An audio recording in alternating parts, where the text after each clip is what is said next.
Welcome to Discover Indie Film. I'm Jeff Howard, and I am on Zoom right now with two people, two filmmakers who made a film together. Hao Yan and Mandy Chen. Hey, you two. Hi. We are on Zoom because Hao is in Atlanta, and Mandy is Atlanta-based, but you are currently in China. Yes, I'm taking my Christmas break. Wonderful, wonderful. So there we go. And actually, we are recording this. This will be the last one I record in 2025, and I think it'll come out towards the end of January or so. But here we go. We're wrapping up the year together. And you two are on the podcast because you collaborated on the film Winter Psalm, which it was at Film Invasion Los Angeles in 2025 in June. And it's just a beautiful film. You know, it really is.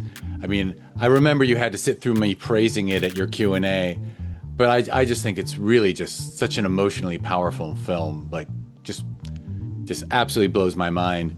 And I was very happy that our Filmmakers Board, our jury of alumni, gave you the award for outstanding writing in a short drama for Hao. So congrats, little golf clap.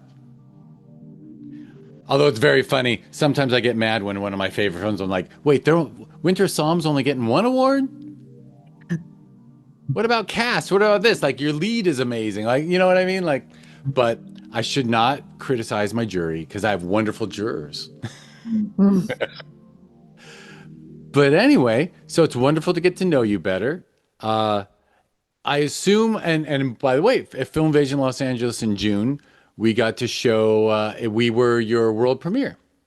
Yes, world premiere. Which I'm going to assume means that you're still on the festival circuit for a while and the film is not available online or anything. Yeah, but it will be online soon because I only have I believe 2 to 3 festival and it will be done by next year, February. February, all right. Well, Yeah, in February, if you want, just once it is online, send me an email with a link so anyone listening to this after that can watch it, because I certainly recommend they watch it. definitely. Excellent. All right, so they can't watch it yet, so it's up to you. I will let both of you decide what degree of spoiler. I won't give out any spoilers. You feel free to give out spoilers, but I won't Okay. since it's your work. But it's just a very powerful film and a very original story, and I think it tells a story of a Chinese American adoptee. That's in the description, so I don't feel like I'm spoiling it. But a young woman who was adopted and brought to America, and how that's affecting her as she's a bit older. So that's no spoiler. But so I think it's just a very special film, and I'm curious, about both of your origins and how what led you to the point that you made this film. So who wants to go first with their creative tale of when you first got interested in filmmaking? Were you whoever wants to go first? I can go first. I can go. Excellent. Yes. That's a I got into filmmaking. I should start with when was the time I got into film? That has to be my very little. I was like 10 or 12, and my father used to rent the DVD a lot. We just watch a bunch of pirate, you know, pirate version of Hollywood films. It's not, it's like 10 RMB, like a $1 to rent those films. I always watch with my dad, and I got in by that time. I got into film that when I was very little. So And by the way, I should have asked where you grew up. oh yeah, I grew up in China. Mm-hmm. Yes. So I still remember there was channel on CCTV, and there was a television show in China. It's just talk about films, generally the film in the every country. It talks about Hitchcock, but I was too young to know who is Hitchcock. But I was very into that television show, and I watch it every day. Um, I don't really know what's talk about. I don't really know what's in the show. They're what do they talk about a film. I only know that I can watch a bunch of masterpiece. So I'm really happy to watch the film. So there was a when I was on class and my teacher just asked everyone, what do you want to be in the future? Everybody's like astronauts or teachers, whatever. But my answer was like, I want to be Hitchcock. And my teacher doesn't know who Hitchcock is. Everybody don't know who Hitchcock. I don't even know who Hitchcock is. But I just said it. I want to be Hitchcock. I was just so into filming, so into the old films. Yeah, I think that's when I was start to develop the film in my mind. That's a seed in my mind. But I really got into filmmaking. It was after I graduated from my undergrad. That's the moment, that's the year I commit myself to pursuing the dream of filmmaking. I know it's hard road. I know it's very hard because, well, back in China, the parents and the teachers, when you say you are doing art, they, their face have changed. It's unstable job. You have an unstable income. You will be pretty much poor the rest of your life. I'm not sure. I'm not sure, but I'm just follow my heart, I think filmmaking is really one thing it's the only thing I can commit myself to do for the lifetime. So I chose filmmaking. And so you were drawn to filmmaking Mhm. even before were you writing stories at the time? Yeah, yeah. It's very early on my early age. And when I was at elementary school, I already watched like Matrix and Lord of the Ring when I was elementary. I watched a bunch of Hollywood films. I think the internet just invented. Not just invented, but internet just started in China. I get to watch a lot of, like I said, I get to watch a lot of pirate version of the Hollywood films in my house. So when my grade wasn't good, when I on class, I was I always all of my soul. Even when I sit there, I'm actually replay the scene like in or Alien 2. I would just keep replaying the scene in my head when I was little. So sometimes I just do my own director in my head. I would mash up the scene together. Like, what if you have T-800 uh just to go out space and killing aliens? I would I would mash up the scene just to be my own director in my head. Um, so there was a story like James Cameron. He said he had a similar experience when he was in school. He always he has a camera angle in his head. He has a lot of fantasy in his head going on, just playing in his head. And he said that's storyboarding. After I started learning filmmaking, I was like, yeah, I was storyboarding when I was at elementary school. Um, yeah. Yeah, and you were imagining scenes and or completed films? Yes, yes. I'm just imagining a lot of films, the scenes it's yeah, scenes in a lot of films like Blade, Terminator, Alien 2. I just Alien, a lot of stuff. I just mashed up together. I Yeah. love I It just love sounds like a lot of them were like the action blockbuster type films that do go very big international. yeah. Yeah. And all this was still in China, yes? Yeah. It's still in China. Yeah. Yeah. Mhm. I'm just curious, were they dubbed or were there subtitles? What? Were they dubbed or were there subtitles Oh, yeah, there's or were you actually learning English for that? no, we have subtitles. For the all the pirate version, they always have there is some non-profit subtitle groups. They keep working on import the Hollywood films in China. Now you can watch online with right way. You can just pay for it. The copyrights is important, but I think back in when I was little, like back in 20 years ago, copyright wasn't a thing in China. And everybody watched pirate version, and there is a lot of filmmakers, also the film also the film lovers. They volunteer to be the subtitle groups. They write subtitle ever for everyone for free. Right. So even though there was governmental control, right, over here we always hear about the Chinese government only allowing a certain number of films from the US per year in, but the people who the film audience is making it happen on their own. Yeah, kind of like that. Well, the government wasn't really control. I think it's just the audience. Yeah, there was a little bit control, but the I mean, I audience, always hear that, yeah, well, yes, that they'll only let in a certain number of American films per yeah, year or that's something. true. That's true. Yeah. All right, Mandy, when did you first get interested in film?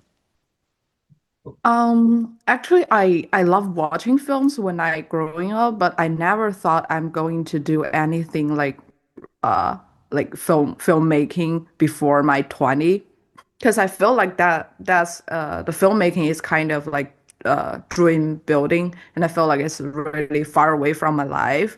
It's just like normal person and just go to like do my like daily routine like normally. But like, and also my major in my undergraduate at beginning is like business. And but before, but after I got offer, I'm thinking about why and I just like transfer my major to like something about related to media, because I'm a little bit like interested about those thing, kind of like new media thing. But my parents just they didn't know anything about it, so they are not like suggest me to doing that. And also because lots of my friend they also like their major also like business. So so at my first 2 years in my college, I just like keep like learning something about business. But when I am in my third year of my college, and lots of my best friend, they just like decided to change their majors to media and or others major they feel like they are more interesting. So at that moment, I'm thinking, why didn't I also like change to something I'm interested? So I changed my major in my college at the third year, and there's a class. It's called like film production, kind of like film production 101. They taught you some like basic rules of filmmaking, and so that's the first time I know more behind the scenes story, and how they what's the workflow of making a film, and how you write a story, come out of a story, and how you like teamwork with each others. This is the first time I feel like, oh, making a film is like really interesting thing, and it's super fun. And also, I have a friend, like she is in a like Chinese like professional art school and learning film. So at that moment,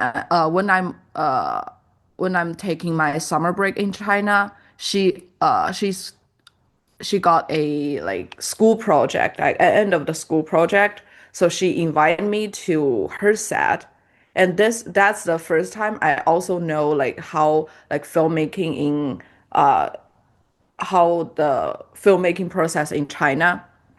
And that's a moment I decided to like applying my master degree in some like film school and learning the professional like how to do a filmmaking. Actually, uh, what should I say? I love the making film more than like watching film. I have to say, yeah. And also like when I get more interesting in making film is also like when I know how this works and how this process. And I like the way I talk to people and collaborate with people. We fight or we argue, we come out with a good idea, and we keep doing those things. And was your undergraduate degree in business and then graduate in media, you said? Because I I always I apologize for interrupting. I always note I always enjoy noting with people that every film is really a business startup. Like you are start the film uh-huh. itself, you are starting a business, you're bringing together the team, you're crewing up, you create a Yeah. business to make the film.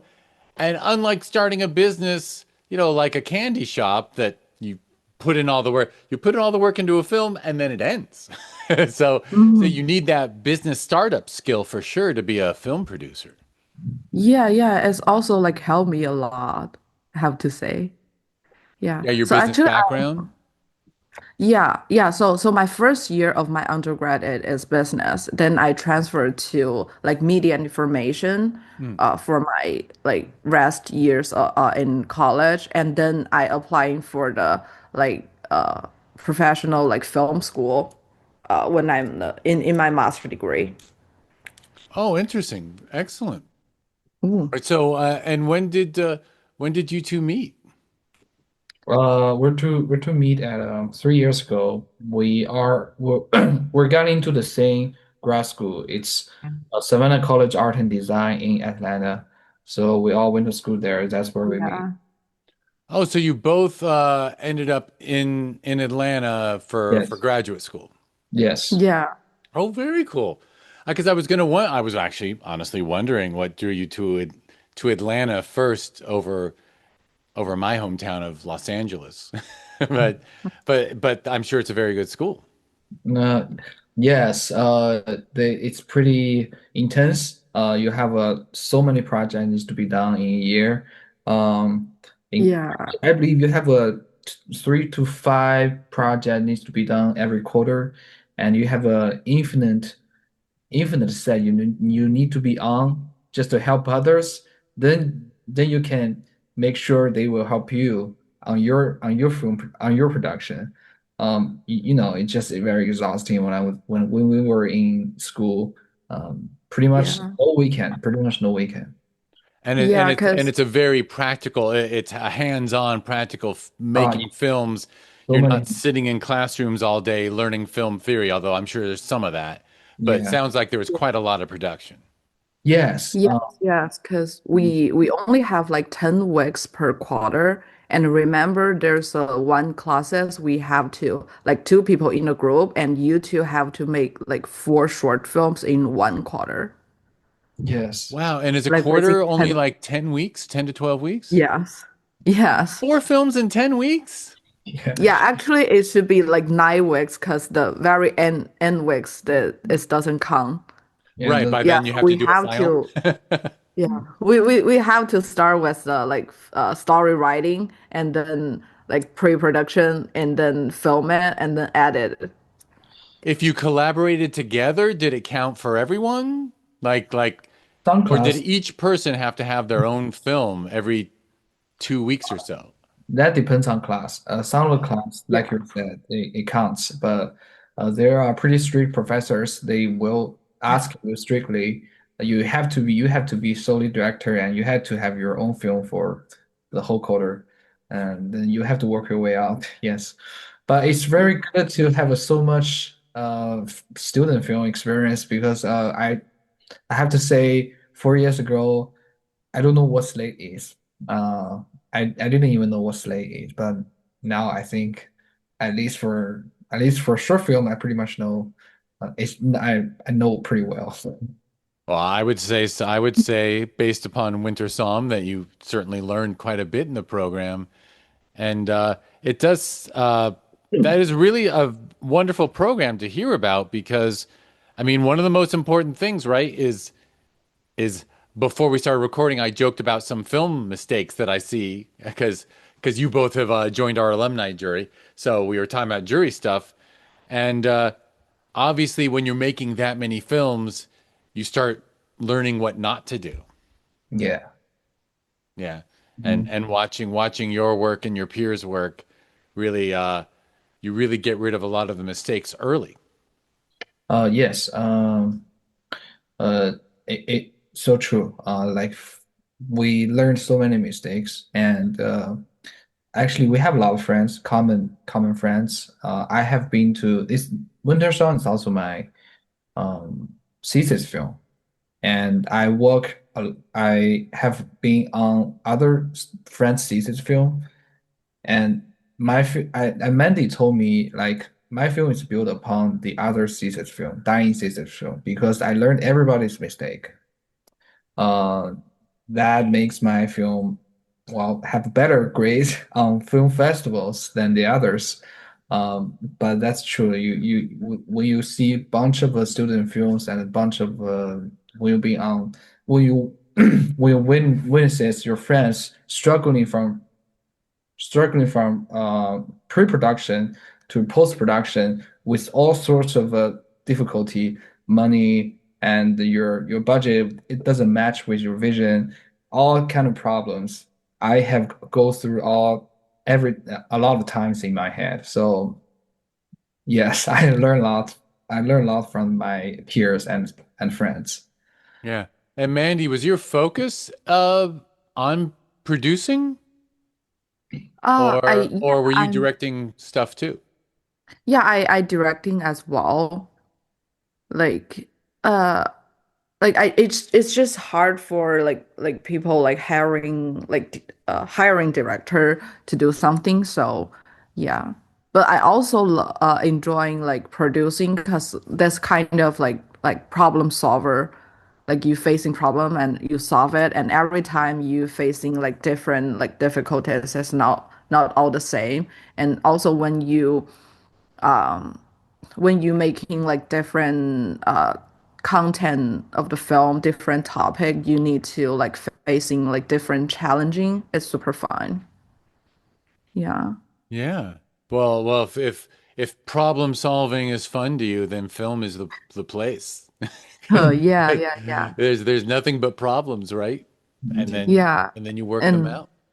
and also you meet like bunch of like different people and you talk with them and you learn like people's as well. Yeah, you learn how to get along with people.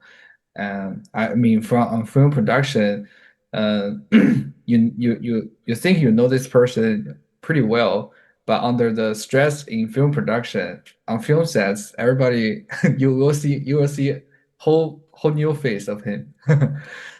That's very true. Yes. And obviously, no matter how nice a program is, there'll always be, yeah, you also learn how to deal with difficult people, I guess. Hmm. Yeah. Yeah. Mandy was smiling on that one, so I guess you've learned how to deal with difficult people through this. Uh, Yeah, of course, because I would say not Winter Song. I think Winter Song's crew it's yeah, The the when previous, best crew. It's the best. Me and Mandy handpicked everyone. yeah, I have to say Winter Song is like best because like before the Winter Song like just not like uh too long times ago like before Winter Song like I'm in a kind of like situation is like I feel like pressure and stressful in each film set, and I will like hide in some corner and cry by myself and just feel like stressful. Winter Song is the first one. I'm not crying. Didn't Uh, any tear. yeah. Because because so you, well, but and you said you both together handpicked. So I guess how Mandy was the first person you brought on when yeah, for this thesis project. yeah, she's the first. So you said, okay, I'm going to get the best person to produce for me, Yeah. and then you two went about. Was that had you collaborated on other films before this one? Mm, Yeah, we work together a lot. Like many like student films. Yeah. And but also we also work together right now for the job for the work yeah, after we graduate. from Winter Song is the first one we worked as a producer and director. But before I'm also a cinematographer. I gaff a lot, I DP a lot. Yeah, for sure. Because I mean, that just obviously, especially in school, you're supposed to do all the, Mm. try many different jobs. Yeah, But then, yeah, but then after graduation, you can't direct every time, right? There's a lot more crew jobs available than directing jobs. that's true. Yeah. Yeah, Mm. so it's good to be practical. All right, Mhm. so then, and was this the script that you wrote, How, is just a wonderful script. Would you say, was it written, did you write it on your own or was that in a class? Like, did they also have some screenwriting classes? No, I write it completely on my own. Um, I had there's a lot of version of my script. At very first script, I let Irene was is a pawn shop owner. She owns a she owns a crappy pawn shop, and her brother Ethan is a random guest to the pawn shop, and they're gonna have a conversation in bar, and Irene just ran to her mother's house. That's it. That's the very first version of my script. But everybody in the class says there's no. It's too. I don't know. There's something. It seems like nothing happened. It's just just too slow. It's too plain. And I didn't think so because I have this. I wanna be plain. I want to be boring, but I don't want to be explosive in at the end. And that's what I meant to. But I also want to get hooked. I also want to hook everyone. I value everybody's opinion on class. So if one person said that to me, it's too plain. I probably just ignore it, but everybody says so. So I just changed another version with this. It's more conflict, more conflict, and more More you know. conflict, but it sounds like also we got to know Irene better. Yeah, yeah. You got to know. You went much deeper into her feelings and personal story, and because we truly, I mean, it's very powerful how well we get to know this character in a short film. Yes. In Thank you. fact, I would dare say that I can't. She might be one of the most fully fleshed out characters that we've had for a while. Because I mean, we really know her thoughts and feelings and how she feels about so much. You really do cover a lot of her emotional life in a fairly short film. Yes, thank you. And I also have the credit should belongs to Danny Wong, which is who the actress played Irene. She while directing when I directing this film, I think half the character is really brought by her. Um, that's that's why I didn't expect that when I was writing the story. But when I would start casting, Mandy gives me a lot of the great stuff, great opinion comes to casting. She helps me so much on that. And Irene, Danny Wong, just she brought her own version of Irene, and I absolutely love it. Um, yeah, I say half Yeah, of that's the performance, but you did write a story where yeah, yeah. a lot is revealed about why she's there and what she's doing and what Mhm. matters to her. When we see what matters to her, Mm, um, it's powerful. So yes. I suppose I should ask Mandy, when was Mandy one of the first people to read the script? Mandy, what did you think? Did you read the earlier version and then this version? Yeah, I do read like earlier version. The first version I read, I just I'm a little bit like lost, and cause in that story, I'm not really sure like what like I know there's something he want to say, but it's just hide in those story, those dialogue. So I'm just like telling him the what am I thought and what's my feeling, and I think he also got lots of like good suggestions by our like professors and also the classmate. And at very end, it's just like super cool.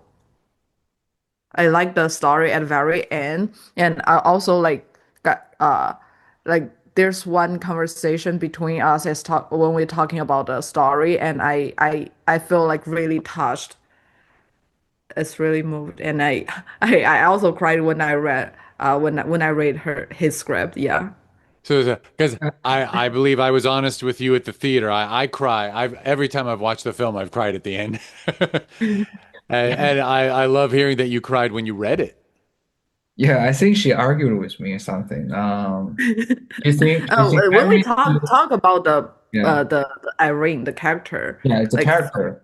She yeah, when we okay, I remember. She wants me have a she want it's about the room setup. It's about Irene's room. How do we do what kind of PD on Iris room? And my my thoughts is Iris room should be pretty dusty mess. It's like some just got robbed because it's pretty much garage. Ethan doesn't care about her. It's full of dust. That's what I feel. And I talked to my thoughts to Mandy, and I think Mandy doesn't really want that way. And Mandy was just arguing with me. You should, she deserved better. You should give her better room. And then she cried. It's right. It is not a spoiler to say. Now you share the room. Yeah, I mean, it's very powerful that the room, even though she's left that home, there's still love for her in the way her room's maintained. Yes. yeah, I just feel like it's too crucial to her if we just like it's feel like the family just like give up her like for yeah if there's no her room but the mm, that's what Well, I saw. like any good writer and director, how you listened to your producer and took the notes and made the film even better, I assume.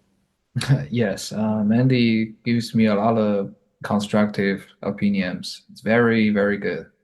I listen to her a lot. Excellent, excellent. All right, so what was the process like? Was it well? So this was your for your thesis. Did you have to rush, or did they give you a whole quarter? They give us, yes, they give us 1/4 for writing it and 1/4 for the principal photography and 1/4 for post-production. Oh, good. So it wasn't too okay. Wasn't too So it rushed. wasn't a 2 week thing where you had to rush. No. Oh, so that's why it's so lovely and polished.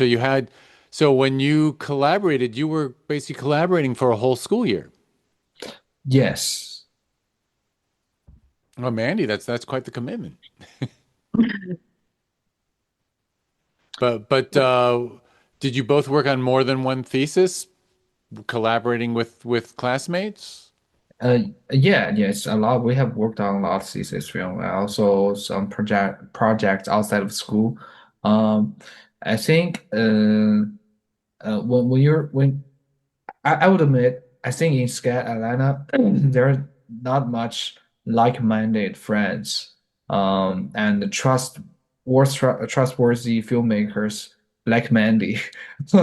She's quite a few trustworthy filmmakers. I think I can count for. I don't know. There's a lot of people once you work with, you just don't wanna you think you wouldn't brought this kind of person into your own thesis film. But Mandy, I'm glad we're on the same boat. Uh, Before the Winter Song, I just like finished my thesis film like half years ago and 1 years ago. So I learned a lot like experience, and also like I know lots of like great crews. So I use them also in house thesis. Yes. Right, because each project you do, you're able to bring back a better crew Yeah. because Yeah. you know who you do and don't want to work with, Yeah. You and also whose work is so good it's worth putting up with their personality. Yes. Yeah. You always want to work with people who took the responsibility. Uh, that's the priority. Great, great. So after and the version that we saw in June, that is the version that you submitted to for your master's? Yes, yes, it's the same version. And I assume you got the master's for it. Yeah. There you go. That's cool. I mean, what can I say? I always think it's really neat that films that we watch at the movie theater as Mhm. part of our festival, and then I find out, oh, someone got their degree for that. It's kind of cool. Um, I actually had a the current version of the Winter Song is the I would say it's the second version. The very first version I cut a big scene in the first scene, when Ethan and Irene in the motel. I cut a very big scene. They actually had a on my very original version. They actually had a huge fight. Um, Irene uh, was joking about uh, she won a lottery, and Ethan was mad about it. Ethan took for word, but Irene was just joking about it. Not Ethan. I'm sorry, Jason. Yes, Jason. Jason was took for word about the lottery, but Irene was kind of very cold-hearted and ruthlessly joking about Jason. So they had a huge fight in motel. But that part was just too many attention from the story itself. I had to cut it. I had to cut it. But I love that scene. But I had to cut it. It feels like you're a little stylistically, you're drawn to many different styles of film, but Mhm. one of the things, well, I don't think it's a spoiler to say that it starts and it has the feel of a crime film, Oh yes, uh, yes. right? And we feel like we're watching a heist, and Mm, then you really flip that on its head. yeah. And was that shift one of your goals too? Yes. Also, the crime vibe is really what I want the audience to feel. What kind of situation Irene is currently in. What kind of world Irene is surrounded with. It's this uncertain, dangerous, and yeah, it's not ease. She will never ease in her world. Yeah, she's in a very, very dangerous world. Hmm. Yeah, interesting. And you're saying it's the second version, so you did a after you graduated, you did an additional cut before. No, I caught No, it before I graduated. Yes. got it, got it. So the final cut stayed from States. the master's cut. Yes. I'm calling it the master's cut. Yeah. And then did you? I mean, we did the world premiere in June. Was it actually completed like for the school year that ended this year? Yeah. No, the school year ends last year. Um, so the project's already done. When we're submit to Film Vision LA, it's already done. Done, done. So it's actually like June 2024 you graduated? I graduated November 2024. November. You Yes. you also, Mandy? No, I graduated like March 2024. Gotcha. Right. Right. So by the time I met you two at Film Invasion Los Angeles, you've been out of school a good while. Yeah. Excellent. Well, so I assume you're both planning lots of things for the future. Well, Uh, one big yeah, because go ahead. yeah, I'm planning to like officially moving to LA next year. Yeah, after my lease and yeah, I feel like in Atlanta, if you want to get some like crew job and you can easily find it in Atlanta. But if you want to get more opportunities about like creative job, those position, you better like move to LA. There will have like more chance and more opportunity.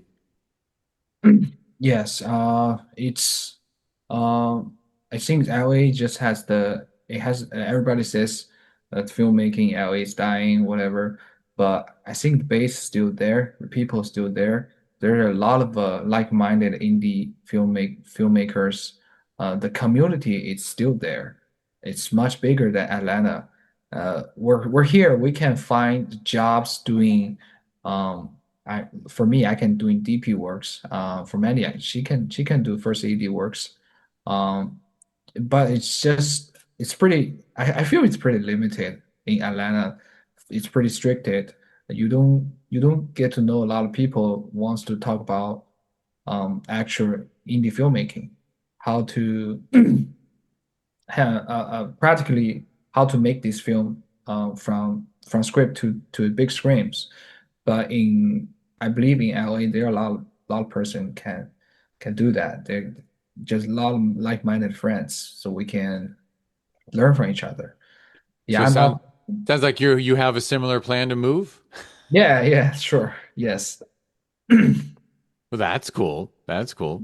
And I'm sure Atlanta's a great place to live, but It is great. I completely I've heard I hear totally hear what you're saying. Yeah, it absolutely makes sense that that if your goal the people who, make their living as crew on TV series, it might benefit them to move to Atlanta because Mhm. there's too much competition here and there's productions moving there.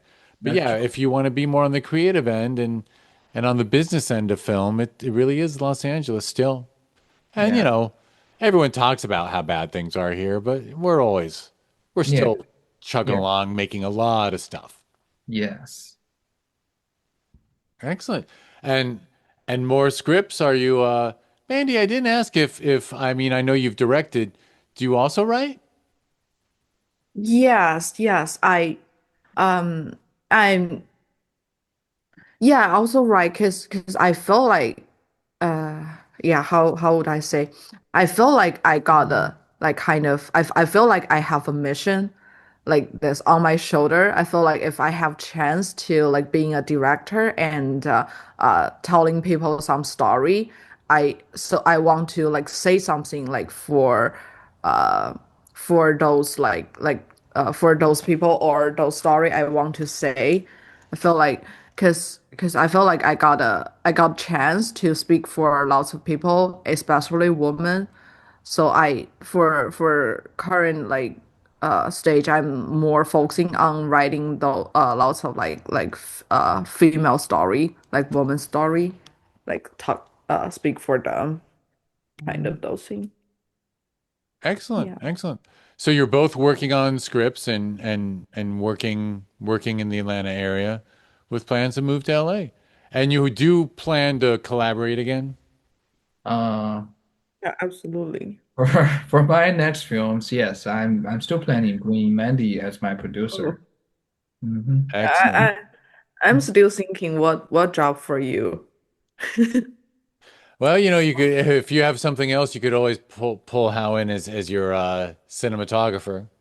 Oh yeah, yeah, yeah, absolutely. Did How's you really good.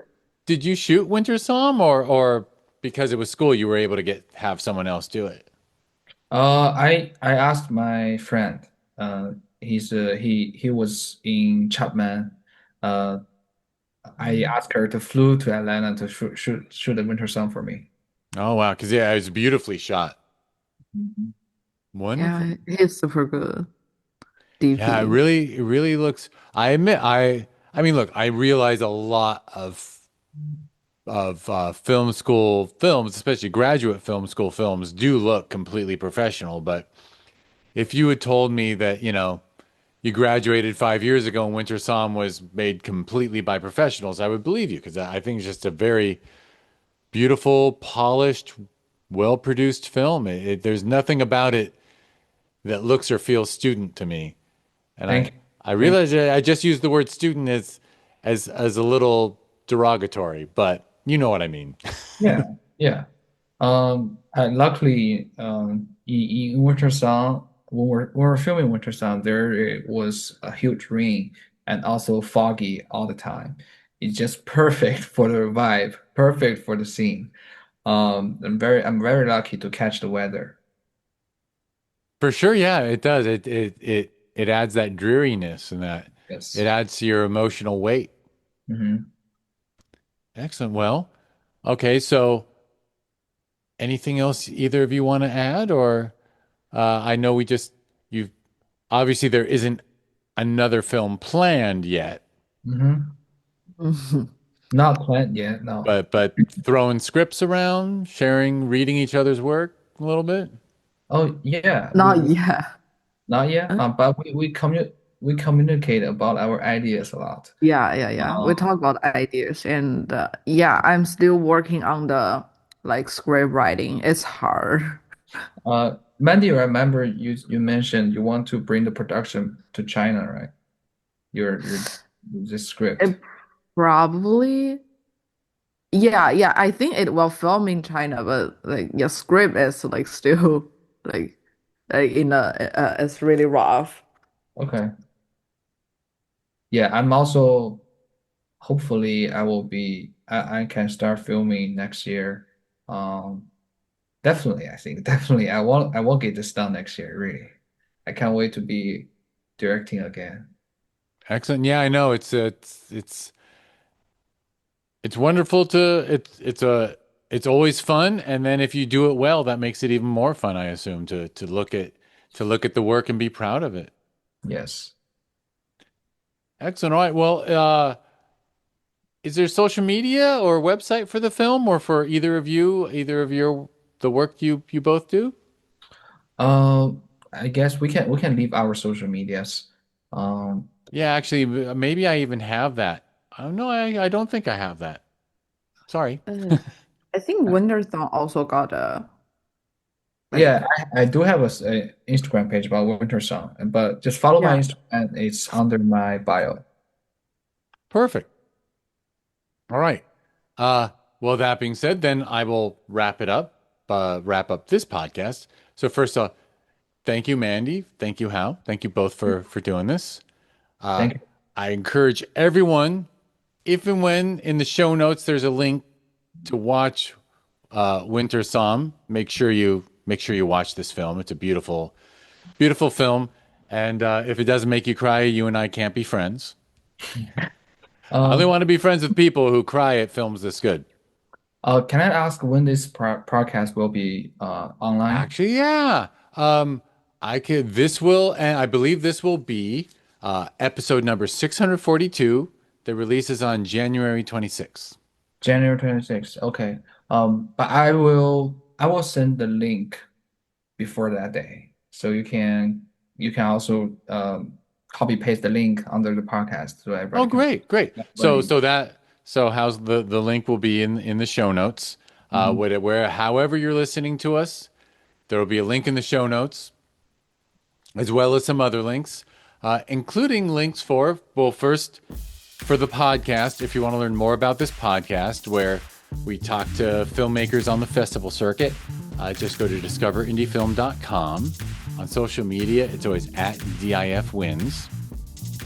Now, if you go to discoverindiefilm.org, so they're both Discover Indie Film, but one's .com for the podcast. .org is the nonprofit that runs two film festivals in the Los Angeles area. Every June, we run Film Invasion Los Angeles, which is the festival where we did the world premiere for Winter Song. And in December, we do the Sherman Oaks Film Festival. They are actually, I call them sister festivals because the only difference is the name. It's the same philosophy, the same team, the same juries. Honestly, we 10 years ago when we started the festivals, we couldn't agree on a name, so we figured we'd do both and see which name did better, and they did equally well, so we just moved them 6 months apart. And but really, if you attend one or attend the other, you feel like they are twin siblings, really. So you can learn about both those festivals if you go to discoverindiefilm.org. And I'll mention, so this is coming out January 26th. That means 2 weekends ago, we had our first South American cousin, Film Invasion Lima. Yeah. Happened on January 16th and 17th down in Lima, Peru, which is really a lot of fun and is causing me to do a little extra work during the holidays right now, but well worth it. All right, so Sherman Oaks Film Festival, Film Invasion Los Angeles, Film Invasion Lima. Everyone should watch Winter Psalm, and I think we're good. All right. Thank you, Mandy. Thank you, Hao. Thank you, Jeff. I definitely will see you on future Film Invasion because I will submit again. Wonderful, wonderful. We'd love to. I understand we were just lucky to do your world premiere. I know that you didn't sit and hold on to it and go, I'm not going to show it anywhere else till Film Invasion Los Angeles. But it's wonderful when the timing works out. And it's wonderful that, you got your world, we rent a really nice theater, and it's always, I'm always pleased that we get to give someone a really good experience. Thank you so much. That was an amazing experience. Oh, so thank you. Thank you for telling me. All right. Well, thank you both. And I'll let everyone know. Yes, this was the interview podcast. The podcast after this one in the feed, if it's already been released, and it'll come out 2 days later, I believe, will be Hao and Mandy answering the 4 questions. And I won't even tell you what the 4 questions are, but just know that there's one more podcast with these 2 filmmakers. So keep listening, and thank you both. And thank you, everyone, for listening.